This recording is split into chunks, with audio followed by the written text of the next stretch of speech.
नमस्कार, पाठशाला की वीकेंड वाली एक्स्ट्रा क्लास में आपका स्वागत है। मैं हूं सुशांत सिन्हा। आज की एक्स्ट्रा क्लास में चैप्टर मोदी के उस प्रण का जिसने कईयों के प्राण सुखा दिए हैं। बॉस, मोदी विरोधी ऐसे छाती पीट रहे हैं मानो कयामत ही आने वाली है। पहले वक्फ कानून संशोधन बिल, फिर one nation one election bill.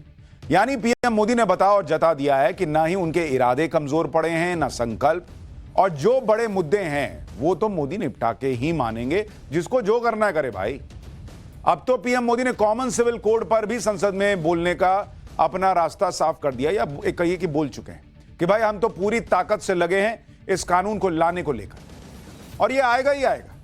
इसलिए आज कॉमन सिविल कोड का वो चैप्टर खोलने जा रहा हूं जो बताएगा कि बिल कब आएगा और इसका आना देश के लिए क्यों जरूरी है।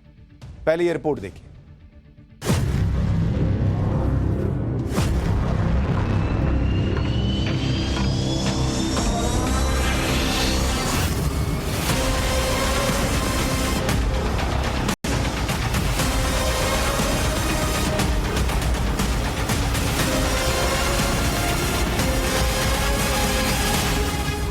सुप्रीम कोर्ट ने भी कई बार कहा है कि देश में यूनिफॉर्म सिविल कोड जल्द से जल्द लाना चाहिए। हम पूरी ताकत से लगे हुए हैं सेक्युलर सिविल कोड। हर जाति, हर धर्म, हर समुदाय के लोगों के लिए समान कानून होना चाहिए, इसका हमारा संविधान पक्षधर। यूसीसी के नाम पर देश के प्रधानमंत्री एक हिंदुत्वा सिविल कोड लाना चाहते हैं। मजलिस पहले भी मुखालिफत की, आज भी करेगी और कल भी करेगी।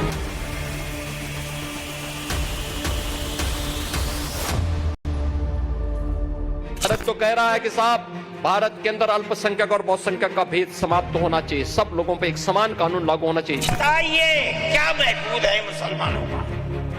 आप मजहब महफूज है मुसलमानों का?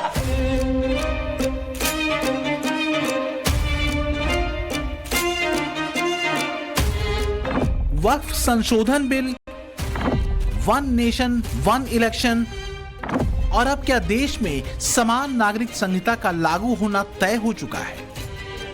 पिछले दिनों लोकसभा में संविधान पर चर्चा के दौरान पीएम मोदी ने यूसीसी पर अपना रुख और रास्ता बता दिया। समान नागरिक संहिता, uniform civil code,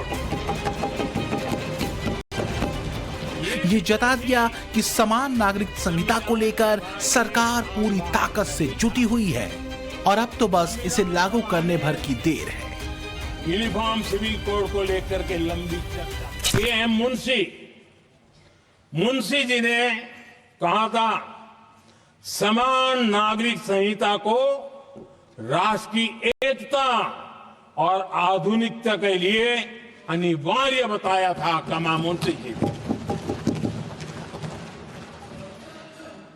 supreme court ने भी कई बार कहा है कि देश में यूनिफॉर्म सिविल कोड जल्द से जल्द लाना चाहिए। सरकारों को आदेश दिए हैं सुप्रीम कोर्ट ने, और उसी संविधान की भावना को ध्यान में रखते हुए, संविधान निर्माताओं की भावनाओं को ध्यान में रखते हुए हम पूरी ताकत से लगे हुए हैं सेक्युलर सिविल कोड में। तो देश के भीतर असल सेक्युलरिज्म मोदी 3.0 के दौर में ही लागू होगा। आखिर क्यों ऐसा कहा जा रहा है कि मोदी अपने तीसरे कार्यकाल में ये शिव संकल्प तो ले चुके हैं कि इस बार सेक्युलर नागरिक संहिता को हर हाल में लागू करना ही करना है। तो फिर क्या संसद की वीथिकाओं में विपक्ष के विरोध प्रदर्शनों का रंगमंच और सजेगा? क्योंकि जब बात यूसीसी की आती है तो कथित सेक्युलर पार्टियों का करुण नाद स्वाभाविक होता है। बीते एक हफ्ते में विपक्ष का प्रदर्शनवाद खूब दिखा है। अलग अलग मुद्दों पर विपक्ष ने दिल्ली की सर्दी में गुनगुनी धूप के नीचे प्रदर्शन किया है। अडानी मुद्दे पर नाटकीय मंचन से लेकर फिलिस्तीन लिखे बैग के साथ वोट बैंक को संदेश देने वाले प्रदर्शन, संतुलन से लेकर बाबा साहेब के अपमान का आरोप लगाते प्रदर्शन तक विपक्ष ने बखूबी किए हैं। तो क्या पीएम मोदी ने देश में यूसीसी लागू करने का मन पूरी तरह बना लिया है? सवाल यह भी है कि यूसीसी पर मुसलमानों को भड़काने वाला नैरेटिव कौन चला रहा है? इन सब सवालों के बीच ये तय दिख रहा है कि अगर मोदी ने संकल्प ले लिया है तो वो सिद्ध होना तय है। ब्रांड मोदी अगर लगातार तीसरी बार सत्ता में काबिज हुआ है तो इसके पीछे सबसे बड़ी वजह रही है बड़े संकल्पों की सिद्धि, जिनको खुद विपक्ष असंभव बताता था।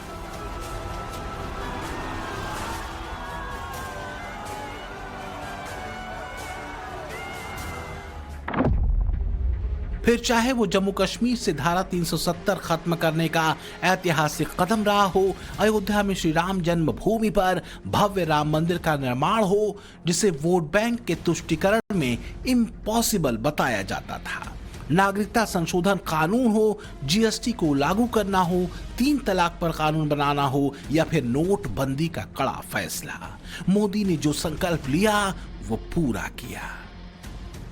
अटल जी की सरकार थी, तब भी हमारे मैनिफेस्टो में रहता था राम मंदिर, तब भी रहता था 370, तब भी रहता था यूसीसी। मोदी की सरकार है, अब जो काम हो गया वो नहीं रहता है, जो बाकी होगा वो रहता है। यूसीसी का मुद्दा आज का मुद्दा नहीं है बॉस। 1967 के लोकसभा चुनाव में भारतीय जनसंघ ने यूनिफॉर्म सिविल कोड लागू करने का वादा पहली बार देश से किया था। फिर जब 1980 में बीजेपी बनी तो उसने इसे अपना मुख्य मुद्दा बनाया। 1991 के लोकसभा चुनावों के दौरान 3 मुद्दे थे जिनको देखते ही कोई भी कहता था कि बॉस इनका पूरा होना तो नेक्स्ट टू इम्पॉसिबल है, कहां से होगा। इन 3 मुद्दों में एक यूसीसी भी था। इसके अलावा राम मंदिर और आर्टिकल 370 थे। तब कांग्रेस और समाजवादी पार्टी जैसे दल ये कहते फिरते थे कि बीजेपी जानती है कि वो तो कभी सरकार में आएगी नहीं, तो जो बोलना है बोल रही है, उसको पता है असंभव मुद्दे हैं, इसको घोषणा पत्र में डाल दो, सरकार में आना ही नहीं है तो पूरा भी नहीं करना पड़ेगा। लेकिन कहते हैं ना कि जब आप संकल्प ले लेते हैं तो एक तरीके से प्रकृति लग जाती है आपका साथ देने। लगता है बीजेपी के साथ वही हुआ। राम मंदिर बनना था, बना। आर्टिकल 370 हटना था, हटा। और ये सारे संकल्प पूरा करने के लिए वक्त ने किसको चुना? नरेंद्र मोदी को। इसलिए कहा जा रहा है कि भारतीय इतिहास में एक और बड़ा फैसला होना है और ये होकर रहा है।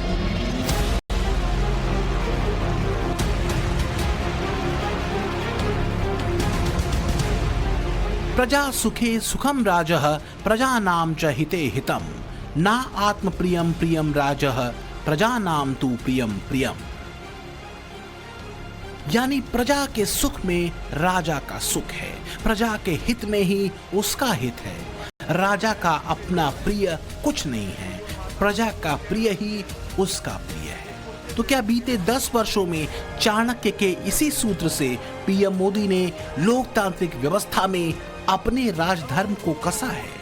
मुद्दा इस प्रश्न की विवेचना का नहीं है, बल्कि इस प्रश्न के साथ दिखती उन तस्वीरों का है जो बताती हैं कि 2014 के बाद सत्ता अपने संवेदनशील स्पर्श के साथ दिखी है। यूसीसी वास्तव में उसी संतुलन और संवेदनशील विजन का हिस्सा है, जहां अल्पसंख्यक और बहुसंख्यक का भेद खत्म हो जाता है। यानी एक समान नागरिक कानून देश के अंदर नहीं होना चाहिए क्या? दुनिया के अंदर बहुसंख्यक समाज जो कहता है व्यवस्था वैसे संचालित होती है, और भारत तो कह रहा है कि साहब भारत के अंदर अल्पसंख्यक और बहुसंख्यक का भेद समाप्त होना चाहिए, सब लोगों पे एक समान कानून लागू होना चाहिए। उल्टा हो रहा है, बहुसंख्यक समाज कह रहा है कि साहब बहुसंख्यक अल्पसंख्यक का भेद समाप्त होना चाहिए। तो सवाल यही है कि आखिर आजादी के फौरन बाद देश के भीतर सबके लिए एक कानून क्यों नहीं बना? सबको एक नजरिए से क्यों नहीं देखा गया? अगर हिंदुओं के लिए हिंदू कोड बिल आया तो मुसलमानों के लिए कोड बिल से परहेज क्यों किया गया? भेद की राजनीति का असली भेद क्या था? इसे समझने के लिए इतिहास के उन पन्नों को पलटना होगा जिसमें बाबा साहब भीमराव अंबेडकर के प्रति कांग्रेस और नेहरू का कथित प्रेम, उनकी अहमियत, मुसलमानों को एक वोट बैंक के तौर पर तैयार करने का नेहरू का उपक्रम और कांग्रेस पार्टी के भीतर वरिष्ठ कांग्रेसी नेताओं की उपेक्षा, सब कुछ दर्ज है। यूनिफॉर्म सिविल कोड यानी यूसीसी जिस पर आजकल राजनीति हो रही है, उस पर चर्चा संविधान निर्माण के दौरान भी हुई थी। तब भी यूसीसी का मुस्लिम लीग के कट्टरपंथी नेताओं ने विरोध किया था। कुछ नेताओं ने तो यूसीसी का विरोध करते हुए यह तक कह दिया था कि पर्सनल लॉ मुसलमानों की धार्मिक स्वतंत्रता का मसला है। ऐसे ही एक मुस्लिम नेता हसरत मोहानी ने तो यहां तक धमकी दे दी थी कि अगर कोई यह सोचता है कि वो मुसलमानों के निजी कानून में हस्तक्षेप करेगा तो मैं उससे कहना चाहूंगा कि नतीजा बहुत भयानक होगा। यही वजह थी कि बाबा साहब अंबेडकर चाहते थे कि यूसीसी लागू करके एक संदेश दे दिया जाए कि भारत में कानून सबके लिए एक होगा, कोई पर्सनल लॉ नहीं चलेगा। हिंदू कोड बिल तो पास हो गया लेकिन मुस्लिम पर्सनल लॉ बरकरार रहा। पीएम मोदी तो यहां तक कह चुके हैं कि तब देश के पहले प्रधानमंत्री जवाहरलाल नेहरू ने इसके लिए इच्छा शक्ति नहीं दिखाई और तब इस बात से काफी नाराजगी भी थी। खांटी कांग्रेसी नेता जेबी कृपलानी ने तो इसके लिए नेहरू को आड़े हाथों भी लिया। और ऐसे में सवाल ये भी उठता है कि तब क्या नेहरू ने कट्टरपंथी जमात के आगे सरेंडर कर दिया था? कुछ विरोध के सुर तो हिंदुओं की तरफ से भी उठे थे। फिर उनको अनसुना करके हिंदू कोड लागू करना और मुस्लिम पर्सनल लॉ को बरकरार रखना क्या ये बताता है कि नेहरू अपने परिवार के लिए वोट बैंक की राजनीतिक जमीन तैयार कर रहे थे? कट्टरपंथी मुस्लिम नेताओं के आगे नेहरू की कौन सी मजबूरी थी जिसकी वजह से यूसीसी लागू नहीं हो सका? आज भी हालात दूसरी तरफ तो कतई नहीं बदले हैं। मजहबी नेता यूसीसी को लेकर मुसलमानों को भड़काने और उकसाने से बाज नहीं आ रहे। वो भी तब जब उत्तराखंड की धामी सरकार यूनिफॉर्म सिविल कोड लागू करने ही वाली है और मुस्लिम पर्सनल लॉ बोर्ड कह चुका है कि वो यूसीसी को कोर्ट में चुनौती देगा। मौलाना से लेकर ओवैसी तक कह रहे हैं कि यूनिफॉर्म सिविल कोड बीजेपी सरकार की साजिश है। मुसलमान शरिया कानून से कभी समझौता नहीं करेंगे। बताइए क्या महफूज है मुसलमानों का? आप मजहब महफूज है मुसलमानों का? क्या आपने मुसलमान मजहब का मसला कुरान और हदीस से साबित है? आप जो कुछ कर सकते थे आपने निकाह और तलाक के अंदर कर दिया। मजहब का महफूज है? आपकी हुकूमत उत्तराखंड में है। आप यकसा सिविल कोड यानी कोई ताल्लुक मुसलमान का मजहब से नहीं होगा। गवर्नमेंट जो कायम करेगी उसके ऊपर मुसलमान को चलना होगा। कहां का सेकुलरिज्म है? क्या मुसलमान इस पर इत्मीनान कर सकता है? आपकी जिंदगी और आपकी हुकूमत का बुनियादी नापाक पत्थर यह है कि मुसलमान को अपने मजहब से आप दूर कर दें। तो यूसीसी के नाम पर देश के प्रधानमंत्री एक हिंदुत्वा सिविल कोड लाना चाहते हैं। हिंदुत्वा सिविल कोड लाना चाहते हैं। मजलिस पहले भी मुखालिफत की, आज भी करेगी और कल भी करेगी। एक घर में दो कानून की बात देश के प्रधानमंत्री करते और कांग्रेस कुछ नहीं बोलती है। कांग्रेस बोलती है नहीं अभी बिल आन देखेंगे क्या होगा। कांग्रेस पार्टी आप मुंह कब खोले? लेकिन मोदी ने ठान लिया है किसी भी सूरत में देश में सेकुलर सिविल कोड लागू होकर रहेगा। इसकी पुरजोर तैयारी का ऐलान भी पीएम मोदी पिछले दिनों लोकसभा में कर ही चुके हैं। और फिर सवाल यही है कि बिना किसी पर्सनल लॉ के अगर देश में एक लॉ लागू होता है तो फिर दिक्कतें किसे और क्यों हो सकती हैं? बात यह है, हम लोग संविधान में बिलीव करते हैं, संविधान को हम ज्यादा रिस्पेक्ट करते हैं। संविधान हमारे लिए सर्वोपरि। वो तो अच्छा ही होगा, सबके लिए अच्छा होगा क्योंकि आप जेंट्स लेडीज सबके लिए अच्छा है। वैसे कानून सबके लिए ठीक है कहीं ना कहीं, बट देखा जाए राइट टू इक्वलिटी जिससे मुस्लिम ला है हिंदू ला है तो ये चीजें खत्म होंगी ना। सबका अपना अपना संविधान है। भाजपा जो है एक देश के हित में कदम उठा रही है, उसको आप धर्म के नाम से देखें तो ये गलत बात होगी क्योंकि हम एक हिंदुस्तानी हैं और हमारा एक हिंदुस्तान में जो हमारे आने वाली पीढ़ी आएंगी उनके लिए ये सोच रही है आने वाली सरकार जो है कि हमारे जो बच्चे उनके भविष्य उनके बेहतर करने के बारे में सोच रही है। देखिए कानून तो ये है कि हिंदुस्तान में सभी के लिए एक होना चाहिए। जैसे हम जो है पूरे मुल्क के साथ हैं, मुल्क के विकास की बात होनी चाहिए, तरक्की की बात होनी चाहिए। यूसीसी को लेकर के देखा जाए तो अब जब से इसका नाम लिया गया है, जब से ही भ्रम फैलाया जा रहा है कि अगर यूसीसी नहीं होगा तो इस तरह हो जाएगा, यूसीसी नहीं होगा तो इस तरह हो जाएगा। अलग अलग मान्यताएं तमाम समाजों में पाई जाती है। अगर सब लोग ऐसा चाहें, पूरा मुल्क ऐसा चाहे तो ठीक आप कर दीजिए। सरकार का मुझे ऐसा निवेदन था कि सरकार सभी धर्म गुरुओं के जितने भी मुख्य लोग हैं, प्रमुख लोगों को बैठाल के एक बार उनकी मंशा जान ले, तो उसमें से जो राय मशवरा रायशुमारी हो जाए, रायशुमारी से बन के फिर अगर कानून बनाया जाएगा तो मुझे लग रहा है पूरा हिंदुस्तान उसको कबूल करेगा और फिर ये कानून सरकार लाएगी तो उसको चलाने में भी मजा आएगा। सब कुछ बस कांग्रेस माइंड जो रखते हैं वही लोग भ्रम फैला रहा है, बाकी हमें कोई भी दिक्कत नहीं है। यूसीसी बहुत अच्छी चीज है, सबके लिए एक ही कानून होना चाहिए और सही में ऐसा ही होना ही चाहिए। नहीं, हम तो चाहते हैं अगर देश के हित के लिए कोई काम होता है तो ठीक है, लेकिन जो अंबेडकर जी का कानून है वो सबसे अच्छा प्यारा कानून है। अगर इसमें देश का हित है और लोगों को फायदा है तो कोई बात नहीं है, लेकिन अंबेडकर जो कानून बना गए हैं वो हमेशा रहना चाहिए। वो सारे समाज के लिए है क्या? उसमें SC ST वगैरह के जो कानून अधिकार दिए गए हैं क्या वो भी सिविल के अंदर एक समान होंगे? तो मुस्लिम समाज इसका बिल्कुल स्वागत करता है। आगे जाके आप ये देखेंगे कि आदिवासी जो हैं उनके 2 शादियां होती हैं, SC ST OBC वगैरह हैं, क्या इनको भी सिविल कोड के अंदर एक समान देखा जाएगा भारत के अंदर? तो मुस्लिम समाज इसका बिल्कुल स्वागत करता है। लेकिन प्रधानमंत्री मोदी अडिग थे, अडिग हैं और अडिग रहेंगे। कम से कम बड़े एजेंडों पर अब तक के उनके फैसले और कदम तो यही इशारा करते हैं।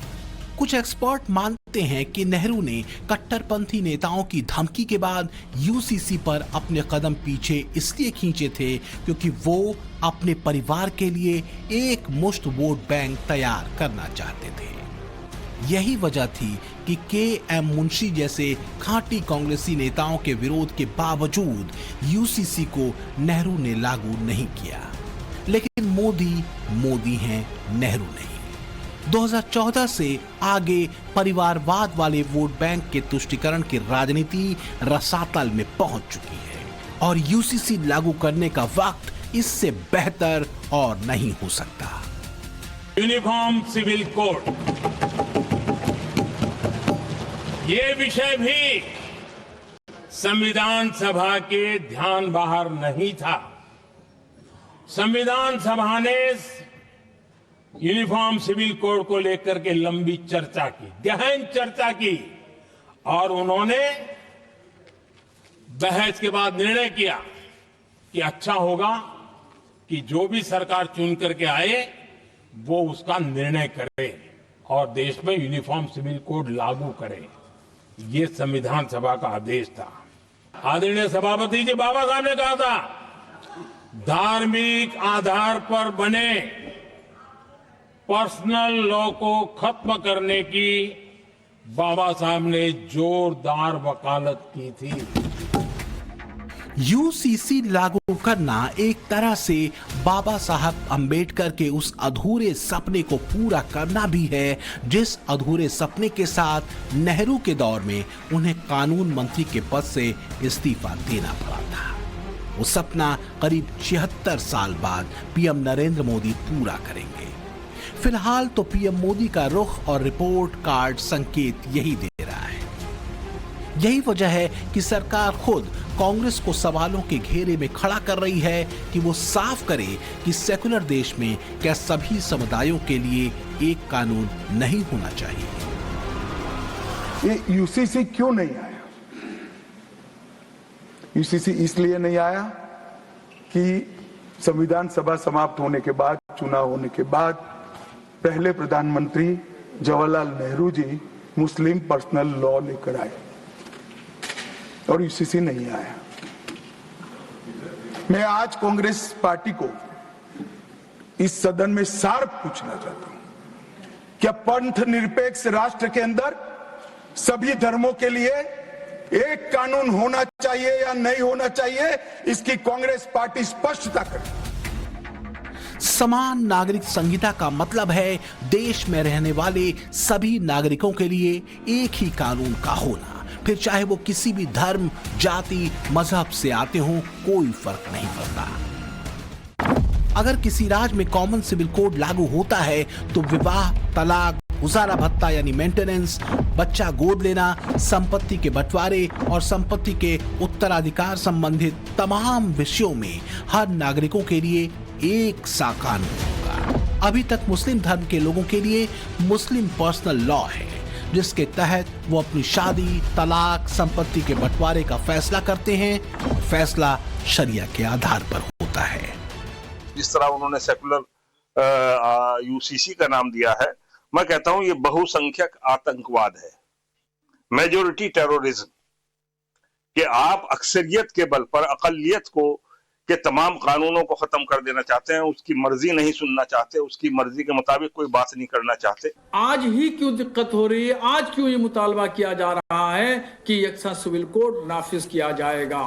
और ये तो सिर्फ मैं समझता हूं ये सिर्फ मुसलमानों को चिढ़ाने वाली बात है और मुसलमानों को टारगेट करने वाली बात है।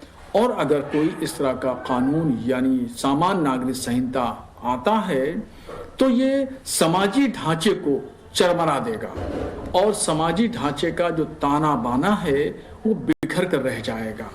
तो भारत में एक समान कानून यानी यकसा सिविल कोड लागू नहीं किया जा सकता। अगर लागू होगा तो समाज में सुधार के बजाय और बिगाड़ पैदा होगा।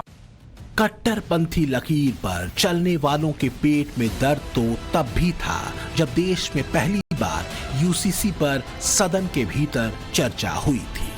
तब भी यूसीसी लागू करने के अंबेडकर के विचारों को ऐसे ही कट्टरपंथी मौलानाओं ने पंडित नेहरू पर दबाव बनाते हुए खारिज किया था। आज भी दबाव बनाने का पैंतरा वही है, लेकिन इस बार केंद्र में मोदी हैं जो देश हित में दबाव के आगे झुकने वाले नहीं हैं।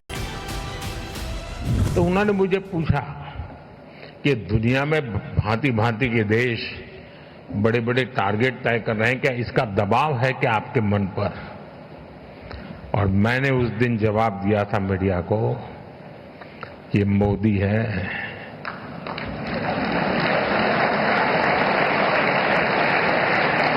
यहां किसी का दबाव नहीं चलता है। फिर मैंने कहा था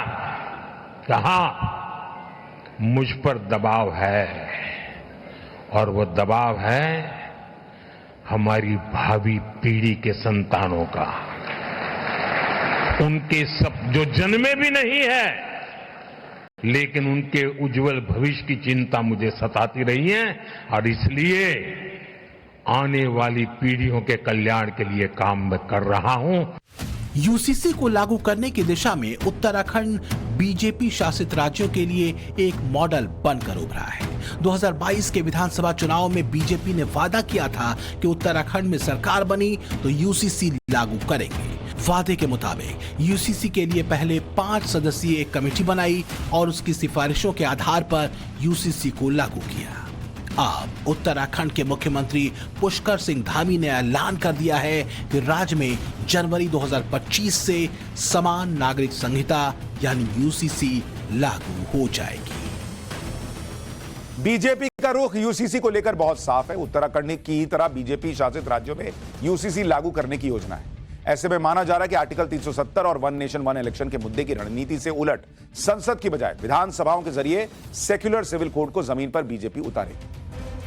बीजेपी की सरकारें फिलहाल उत्तर प्रदेश, हरियाणा, मध्य प्रदेश, छत्तीसगढ़, राजस्थान, असम, गोवा, गुजरात, ओडिशा, त्रिपुरा, मणिपुर, महाराष्ट्र और अरुणाचल प्रदेश में। गोवा में पहले से ही यूसीसी लागू है और उत्तराखंड में भी बीजेपी इसे अमली जामा पहना चुकी है।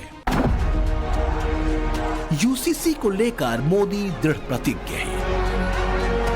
बीजेपी शासित राज्य अगर मोदी के संकल्प यानी यूसीसी को जल्द से जल्द लागू करने में कामयाब होते हैं तो ये देश के सामने एक बड़ा अहम मॉडल बन सकता है। मॉडल ये कि मोदी न तो अपने वादे भूलते हैं ना ही तय लक्ष्यों से डिगते हैं। मोदी राष्ट्रहित में अपने संकल्पों को पूरा करने में जोर लगा देते हैं। लेकिन सवाल ये है कि आखिर कट्टरपंथी जमातों को यूसीसी से दिक्कत क्यों है? दिक्कत की वजह है महिलाओं को मिलने वाली आर्थिक और सामाजिक सुरक्षा। आप मुझे बताइए, एक घर में परिवार के एक सदस्य के लिए एक कानून हो, परिवार के दूसरे सदस्य के लिए दूसरा कानून हो, तो क्या वो घर चल पाएगा क्या? फिर ऐसी दोहरी व्यवस्था से देश कैसे चल पाएगा? हमें याद रखना है कि भारत के संविधान में भी नागरिकों के समान अधिकार की बात कही गई है। लेकिन संविधान की रक्षा पर छाती पीटने वाली कांग्रेस के ऊपर एक दाग की तरह है शाहबानो केस, जो बताता है कि वोट बैंक के तुष्टीकरण के लिए कैसे कांग्रेस ने माननीय सुप्रीम कोर्ट के फैसले तक को पलट दिया था, सिर्फ इसलिए क्योंकि सुप्रीम कोर्ट ने तलाकशुदा मुस्लिम महिला शाहबानो को गुजारा भत्ता देने के आदेश उसके पति को दिए थे। इस फैसले के खिलाफ कट्टरपंथियों की भीड़ सड़क पर उतर गई थी। तत्कालीन प्रधानमंत्री राजीव गांधी ने अपने नाना नेहरू की तरह ही बैकफुट पर आते हुए सुप्रीम कोर्ट के फैसले को संसद में पलट दिया था। कट्टरपंथी मौलानाओं की परेशानी यही है कि मुस्लिम महिलाओं को हिंदू महिलाओं की तरह ही हक यूसीसी के लागू होते ही मिलना शुरू हो जाएगा। यूसीसी के लागू होते ही सभी के लिए शादी का रजिस्ट्रेशन अनिवार्य होगा, सभी के लिए तलाक का कानून एक होगा, बहुविवाह पर रोक लगेगी, सभी धर्म और पंथ के लोगों के लिए लड़कियों की शादी की उम्र 18 साल होगी, सभी को बच्चा गोद लेने का अधिकार होगा, दूसरे धर्म के बच्चों को गोद नहीं ले सकते, हलाला इद्दत प्रथा बंद होगी, लड़कियों को लड़कों के बराबर उत्तराधिकार का हक मिलेगा। हमने समझने की कोशिश की कि पीएम मोदी के संसदीय क्षेत्र वाराणसी में मुस्लिम आखिरकार यूसीसी को लेकर क्या सोचते हैं। क्या लगता है कि यूसीसी को लेकर ज्यादा भ्रम फैलाया जा रहा है क्या आपके समाज में? जी देखिए, यूसीसी को लेकर तो लगातार भ्रम हमारे समाज में है ही। इसके विषय में विस्तृत रूप से जानकारी नहीं है लोगों को। धर्म के आधार पे कोई कानून नहीं बनेगा, चाहे हिंदू हो, चाहे मुसलमान हो, चाहे सिख हो, चाहे ईसाई हो, सबके लिए एक ही तरह का कानून रहेगा। नहीं, अब यह है कि सर अब हम तो जैसे मरते हैं तो हमको लोग गा दिए जाते हैं, अब क्या जला दिए जाते हैं। मान लीजिए हम देहाती भाषा बोल रहे हैं तो आप ये कैसे फंस जाएगा? कोई कहेगा आपको गालेंगे तो आप आपके परिवार तैयार होंगे गालने के लिए। इसी तरह के भ्रम कट्टरपंथी मौलानाओं और वोट बैंक की राजनीति करने वाली पार्टियों ने मुस्लिम समाज के बीच फैलाए हैं। ऐसे नेताओं के पास एक लंबी फहरिस्त है जो यूसीसी को लेकर मुसलमानों को बरगलाने के लिए एक प्रोपेगेंडा के तौर पर इस्तेमाल की जाती रही है। मसलन ये प्रोपेगेंडा फैलाया जाता है कि यूसीसी से उनकी धार्मिक स्वतंत्रता छिन जाएगी। सच ये है कि धार्मिक रीति रिवाजों पर इसका कोई असर नहीं पड़ेगा। एक झूठ ये फैलाया जाता है कि यूसीसी इस्लाम के खिलाफ है। सच ये है कि सभी धर्मों पर यूसीसी समान रूप से लागू होता है। एक झूठ ये भी चल रहा है कि मुस्लिम महिलाओं के अधिकार छीन जाएंगे, जबकि सच ये है कि लड़के लड़की को संपत्ति में समान अधिकार मिलेगा। एक झूठ ये भी फैलाया जाता है कि यूसीसी एक पक्षीय और पूर्वाग्रह से भरा कानून है, जबकि सच ये है कि इसमें सबके समान अधिकार होंगे, कोई भेद नहीं होगा। मोदी 3.0 में सेकुलर सिविल कोड यानी यूसीसी का आना तय है, क्योंकि बात राष्ट्रहित और बाबा साहेब के सपने की सिद्धि की है। आम्बेडकर का वो सपना जो नेहरू के दौर में तो पूरा नहीं हो सका, लेकिन मोदी के दौर में पूरा होना तय है। लेकिन धर्म संकट तो कांग्रेस के लिए भी है, क्योंकि यूसीसी के पक्ष में तो नेहरू भी थे। तो क्या कांग्रेस नेहरू अंबेडकर के सपनों के पक्ष में खड़ी होगी? क्योंकि इतिहास के पन्नों में नेहरू इच्छा शक्ति के पैरामीटर पर भले कमजोर दिखे हों, लेकिन मोदी कमजोर नहीं। ब्यूरो रिपोर्ट, टाइम्स नाउ, नव भारत।